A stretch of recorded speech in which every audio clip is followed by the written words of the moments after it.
wabarakatuh. Salam dan bahagia. Perkenalkan, nama saya adalah Suharto, calon guru penggerak angkatan 4 tahun 2021 dari SMP Negeri 3 Pati. Saya akan mensosialisasikan modul 1 program guru penggerak. Modul 1.1 yaitu tentang filosofi pendidikan nasional yang menginspirasi dari Ki Hajar Dewantara. Kemudian filosofi pendidikan nasional Ki Hajar Dewantara. Yang pertama adalah dasar pendidikan Ki Hajar Dewantara, yaitu menuntun.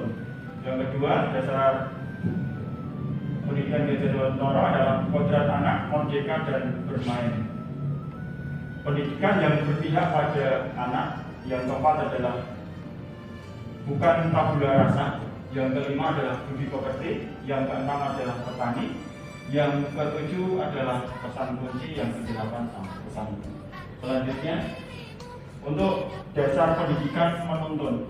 Maksud pendidikan itu adalah menuntut segala kekuatan kodrat yang ada pada anak-anak agar mereka dapat mencapai keselamatan dan kebahagiaan yang setinggi-tingginya, baik sebagai manusia maupun anggota masyarakat. Ki Hajar Dewantara tahun 1936, dasar-dasar pendidikan dalam 1 paragraf 4.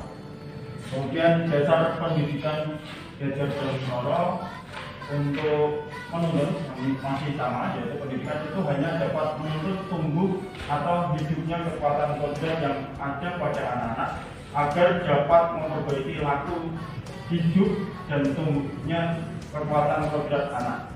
Ki Hajar Dewantara tahun 1936, dasar-dasar pendidikan dalam 1 paragraf 5.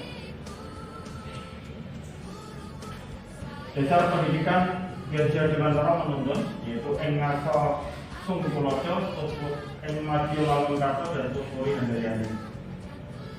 Berarti ini ing ngaso Sungkulojo artinya adalah di depan memberi contoh, kemudian di tengah memberi motivasi, dan kalau di belakang berarti ikut mendorong supaya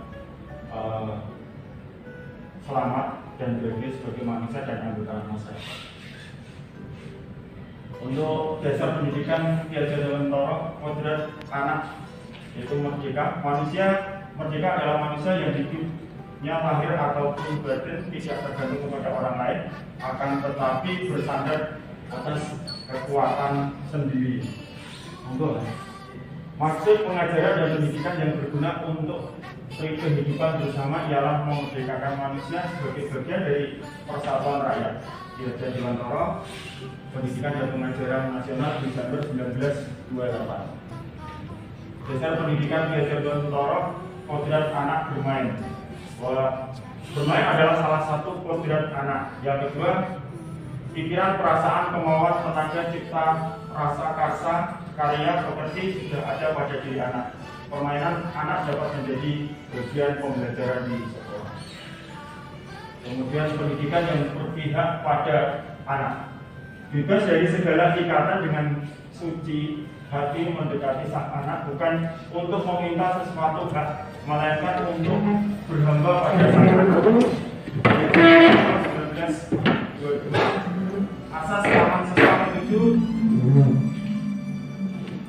yaitu Rektor Universitas Gadjah Mada yang di penganugerahan Dr. Honoris Causa kepada Ki Hajar Dewantara di bidang ilmu kebudayaan Desember 1956. Pokok pendidikan harus terletak di dalam pengakuan ibu bapak, karena hanya 2 orang inilah yang dapat berhamba pada sang anak dengan semurni-murninya dan seikhlas-ikhlasnya, sebab cinta kasih kepada anak-anaknya boleh dibilang cinta kasih tak terbatas. Karya Ki Hajar Dewantara, Pendidikan, halaman 382 buku ini. Yang keempat, dasar pendidikan Ki Hajar Dewantara, bukan tabula rasa. Anak bukan kertas kosong yang bisa digambar sesuai keinginan orang dewasa. Anak lahir dengan kekuatan kodrat yang masih samar-samar. Tujuan pendidikan adalah menuntun, memfasilitasi, membantu anak untuk menebalkan garis samar-samar agar dapat memperbaiki lakunya untuk menjadi manusia seutuhnya. Pertanyaan bagaimana menyelesaikannya? Jadi bisa menyelesaikan pertanyaan. Kemudian 5. Dasar pendidikan Ki Hajar Dewantara, budi pekerti. Budi pekerti watak karakter adalah bersatunya perpaduan harmonis antara gerak pikiran, perasaan, kehendak atau kemauan sehingga menimbulkan tenaga semangat.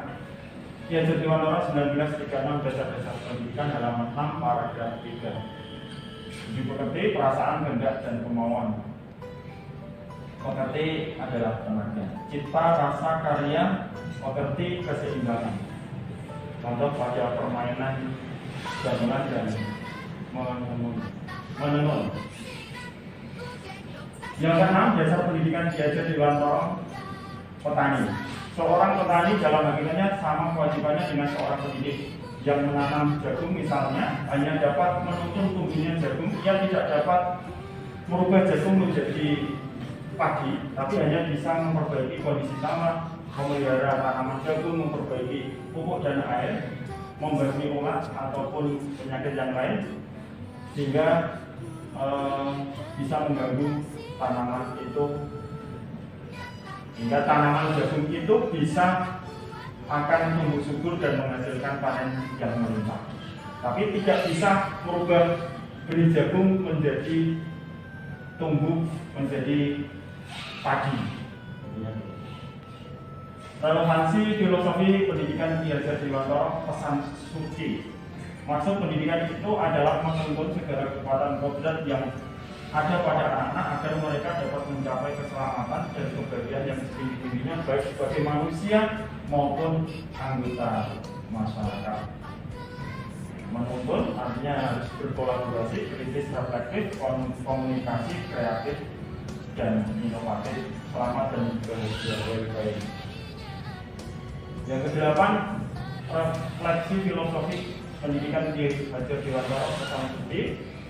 Satu, guru dan murid berkolaborasi untuk menginisiasi atau menciptakan kedalaman rasa takjub dan kasmaran spiritual, intelektual, dan sosial untuk mencapai keselamatan dan kebahagiaan sebagai manusia.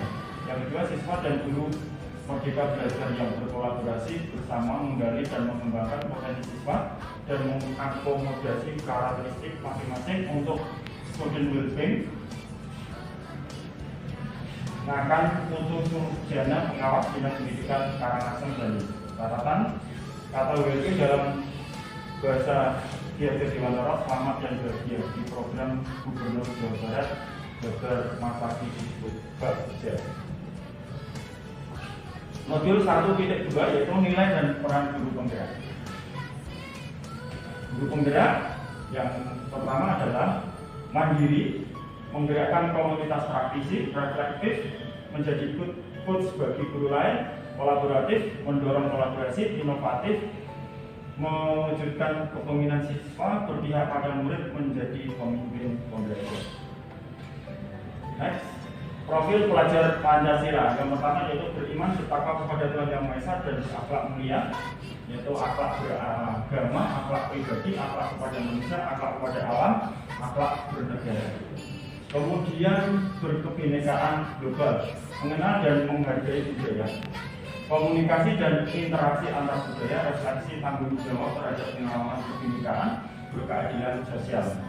Yang ketiga yaitu gotong royong, kolaborasi, kepedulian, kreatif, menghasilkan gagasan yang orisinil, menghasilkan karya tindakan yang orisinil, memiliki keluasan berpikir dalam mencapai alternatif solusi permasalahan, bernalar kritis, memperoleh dan memproses informasi dan gagasan, menganalisis dan mengevaluasi penawaran, merefleksi dan mengevaluasi pemikiran sendiri, kemudian mandiri, pemahaman diri dan situasi regulasi sendiri, regulasi diri. Kemudian untuk dari diri sendiri, dimulai perubahan dari diri sendiri, yaitu diri, orang lain, institusi, lingkungan dan masyarakat, relasi, komunikasi, kolaborasi, dan kompetisi. Kemudian modul 1.3 yaitu visi guru penggerak. Yang pertama, apa arti penting visi bagi Anda sebagai seorang guru? Visi menjadi pandangan kepada yang memberikan landasan kuat dan program apa yang dilaksanakan pada satuan pendidikan agar tercapai visi tersebut. Yang kedua, seperti apa yang Anda miliki sebagai guru, menciptakan pembelajaran yang terfokus mengembangkan bakat, minat, serta kebutuhan murid sehingga murid dapat mencapai keberhasilan yang dimimpikan dengan cara mentransformasi pendidikan menjadi lebih menyenangkan dan berpusat pada pengembangan potensi siswa. Visi mengolah perubahan yang positif. Pada awal penerapan mungkin Anda akan merasakan kejanggalan atau meragukan keberhasilannya. Namun kami mengajak Anda untuk mencobanya dan menikmatinya. Kurva belajar. Kurva belajar yang Anda alami mirip seperti seekor anak burung yang belajar terbang. Pada saat pertama kali terbang, jalur terbang anak burung tidak akan langsung ke atas, tapi akan ke bawah terlebih dahulu, meliuk ke atas bagaimana terlihat pada gambar, yaitu pasti turun dulu baru akan naik. Itu adalah kurva belajar. Dengan merujuk pada kurva belajar ini, maka marilah terus percaya bahwa pendekatan positif akan membuahkan hasil yang lebih luar biasa. Ini adalah kebiasaan baru. Kurva belajar itu tidak langsung naik, tapi pasti akan turun terlebih dahulu, baru akan mulai naik. Ini budget dan IA, inquiry apresiatif. Pendekatan ini dipakai sebagai alat untuk mencapai tujuan. Paradigma ini disebut inquiry apresiatif. Inquiry apresiatif dikenal sebagai pendekatan manajemen perubahan kolaboratif dan berbasis kekuatan. Konsep IA ini pertama kali dikembangkan oleh David Cooperet, Nobel and Macbeth tahun 2016. Kita akan memakai pendekatan ini sebagai alat olahraga untuk kita berlari mencapai garis finish kita, yaitu visi yang kita impikan. Pendekatan IA dapat membantu membebaskan potensi inovatif dan kreatif. IA berusaha fokus pada kekuatan yang dimiliki setiap anggota dan menyatukan untuk menghasilkan kekuatan tertinggi. Pendekatan IA percaya bahwa setiap orang memiliki inti positif yang dapat memberikan kontribusi pada keberhasilan. Inti positif ini merupakan potensi dan aset organisasi. IA ini digabungkan dengan budget. Yang pertama adalah buat pertanyaan. Di pertama, A-nya ambil pelajaran, G-nya gali mimpi, J-nya jabarkan rencana, yang A atur eksekusi budget. Kalau bahasa Sundanya adalah bagi, maka inquiry budget berpusat pada kekuatan. Modul 1.4 budaya positif.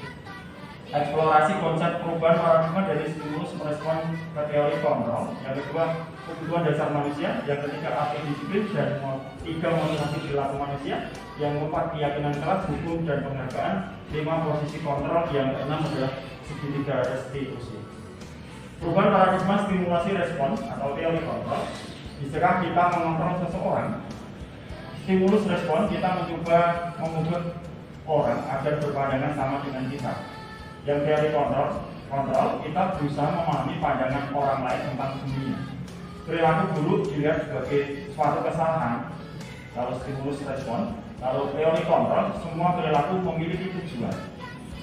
Orang lain bisa mengontrol saya. Kalau stimulus respon, teori kontrolnya hanya Anda yang bisa mengontrol diri sendiri. Stimulus respon, saya bisa mengontrol orang lain. Kalau teori kontrol, Anda tidak bisa mengontrol orang lain. Kemudian stimulus respon, pemaksaan ada pada saat bujukan gagal. Teori kontrolnya, kolaborasi dan konsensus menciptakan pilihan-pilihan baru. Stimulus respon, model berpikir menang atau kalah. Teori kontrol, model berpikir menang.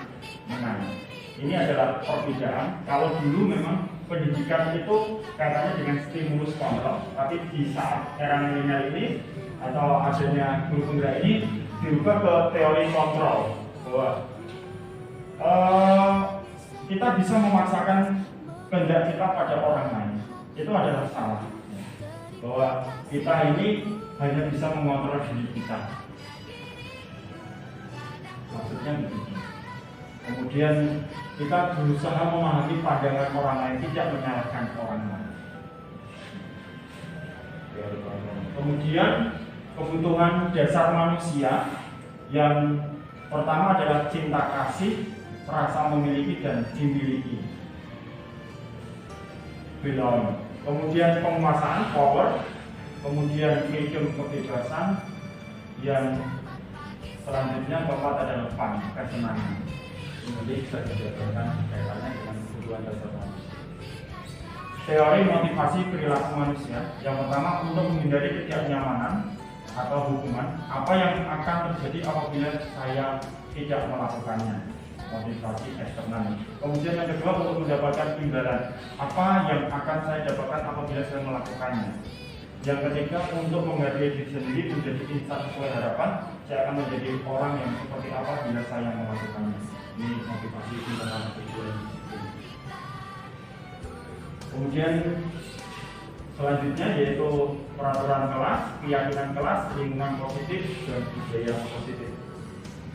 Keyakinan kelas, hukuman dan penghargaan. Mengapa tidak peraturan saja? Mengapa harus keyakinan kelas? Kalau dulu mungkin kaitannya dengan peraturan kelas, tapi sekarang diubah menjadi sebuah keyakinan kelas karena melibatkan siswa dalam pembuatan peraturan. Yang pertama, mengapa kita memiliki peraturan? Harus menggunakan helm bila mengendarai kendaraan roda 2. Yang kedua, mengapa kita memiliki peraturan 3M menggunakan masker, mencuci tangan, dan menjaga jarak 1,5 meter. Yang ketiga, mengapa kita memiliki peraturan harus datang tepat waktu pada saat mengikuti pelatihan.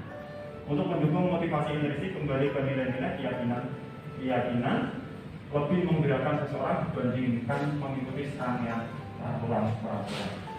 Bahwa memang sebetulnya tidak diperbolehkan memberikan penghukuman dan penghargaan, karena anak akan melakukan sesuatu itu karena ada sebuah hukuman dan penghargaan.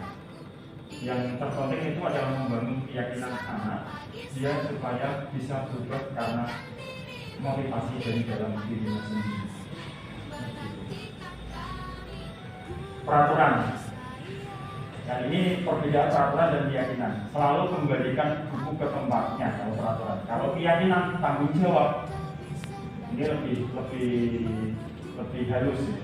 Bahwa setiap apa yang dipakai itu harus tanggung jawab. Kalau di sini di peraturan harus dikembalikan. Dilarang mengganggu orang lain. Kalau di keyakinan kelas itu, kalau membuat keyakinan kelas atau apa ya yang kaitannya menghormati orang lain dan diri sendiri, hadir sekolah 15 menit sebelum pembelajaran dimulai, menghargai orang lain, komitmen pada tujuan berkomitmen, dilarang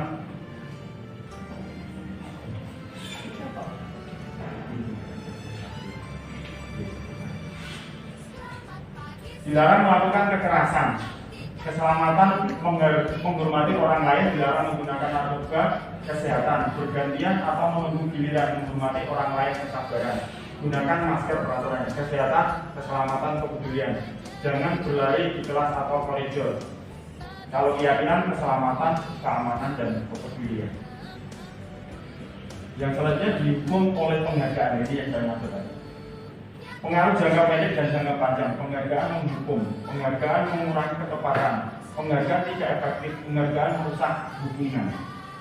Kalau kita untuk memperoleh penghargaan mungkin dapat perhatian pada kepala sekolah, maka kita juga harus berbuat sebaik-baiknya di depan kepala sekolah. Ini juga artinya akan mendukung kita. Kalau pas kita tidak mampu atau waktunya tidak ada, ini yang akan nanti menghukum diri kita sendiri. Perbedaan hukuman dan konsekuensi hukuman sesuatu yang menyakitkan harus terjadi, sesuatu yang harus terjadi membuat anak sakit, membuat anak merasa tidak nyaman dalam jangka waktu pendek, anak membenci kedisiplinan, anak menghargai disiplin, paksaan, stimulus, tanggapan, mendorong anak menyakiti diri sendiri, mendorong anak agar mudah menyesuaikan diri, konsep diri yang buruk, konsep diri yang baik, anak belajar untuk menyembunyikan kesalahan, anak belajar untuk mematuhi peraturan, marah, merasa bersalah, dipermalukan, merasa tidak dihargai, kehilangan hak, dibuat tidak nyaman, diasingkan untuk sementara atau temporer. Ini perbedaan antara hukuman dan konsekuensi. 5 posisi kontrol menghukum menggunakan hukuman fisik maupun verbal, membuat orang merasa bersalah, menggunakan keheningan yang membuat orang lain merasa tidak nyaman, bersalah atau rendah diri, teman menggunakan hubungan baik dan humor untuk mempengaruhi seseorang, monitor atau pemantauan, mengawasi perilaku berdasarkan peraturan dan konsekuensi, manajer berbuat sesuatu bersama murid, mempersilahkan murid mempertanggungjawabkan perilakunya, mendukung murid agar dapat menemukan solusi. Ini 5 posisi yang harus dihindari, yaitu penghukuman. Yang selanjutnya bergerak antara peraturan pemantau, konsekuensi hadiah, nilai-nilai manajer untuk memperbaikinya. Pemantau, kalau kamu tidak, saya akan diberi hukuman untuk membuat tidak nyaman. Kalau manajer, apa yang kamu yakini, bagaimana memperbaiki masalah ini, memperbaikinya, kita berdua mendapatkan apa yang kita butuhkan. Apa itu restitusi? Restitusi adalah proses menciptakan kondisi bagi murid untuk memperbaiki kesalahan mereka sehingga mereka bisa kembali pada kelompok mereka dengan karakter yang lebih kuat. Kemudian 9 ciri-ciri restitusi, bukan untuk menebus kesalahan, namun untuk belajar dari kesalahan. 2, memperbaiki hubungan. Yang ketiga, tawaran bukan paksaan. Restitusi menuntut untuk melihat ke dalam diri. Restitusi mencari kebutuhan dasar yang mendasari tindakan. Restitusi diri adalah cara yang paling baik. Restitusi fokus pada karakter bukan tindakan. Restitusi fokus pada solusi. Restitusi mengembalikan murid yang berbuat salah pada kelompoknya. Kemudian segitiga restitusi, yaitu memvalidasi tindakan yang salah, menstabilkan identitas, dan menanyakan keyakinan. Kalau anak melakukan kesalahan, kamu tentu punya alasan mengapa melakukan itu. Tanyakan dulu kesalahannya. Karena apa? Mungkin anak terlambat, mungkin membantu orang tuanya atau orang tuanya sakit sehingga dia merawat adik-adiknya sehingga tidak langsung dihukum. Adakah cara yang lebih efektif untuk mendapatkan apa yang kamu butuhkan? Kemudian menanyakan keyakinan. Kalau kamu terlambat, keyakinan apa di sekolah ini? Yaitu disiplin waktu, jelas. Kemudian menstabilkan identitas bahwa setiap orang itu pasti pernah melakukan kesalahan. Kamu bukan satu-satunya orang yang pernah melakukan ini. Ini adalah segitiga restitusi. Sekian, terima kasih banyak. Guru tergerak, guru bergerak dan menggerakkan Indonesia Maju. Terima kasih banyak. Mohon maaf. Oke, sekarang untuk sesi tanya jawab. Mungkin teman-teman ada yang ingin menanyakan apa yang sudah saya sampaikan. Mohon. Saya Pak. Oke, Nani. Ya, terima kasih untuk waktu yang telah diberikan. Mungkin bagi saya guru penggerak itu, menurut saya itu adalah agen of change. Jadi dia itu harus berubah dulu sebelum merubah seseorang. Dari sini saya ingin tahu seperti apa gambaran guru penggerak yang sederhana, dan visi dan misi jenengan kok bisa ikut guru penggerak itu gimana? Seperti itu aja.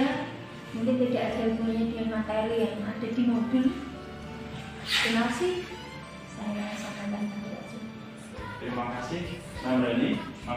Rani, saya tanya dengan pertanyaan, visi dan misi saya. Iya. Atau yang kedua tadi. Agen of change-nya. Agen of change. Sederhana. Sebagai agen of change. Menurut saya kan guru penggerak itu agen of change ya. Yes.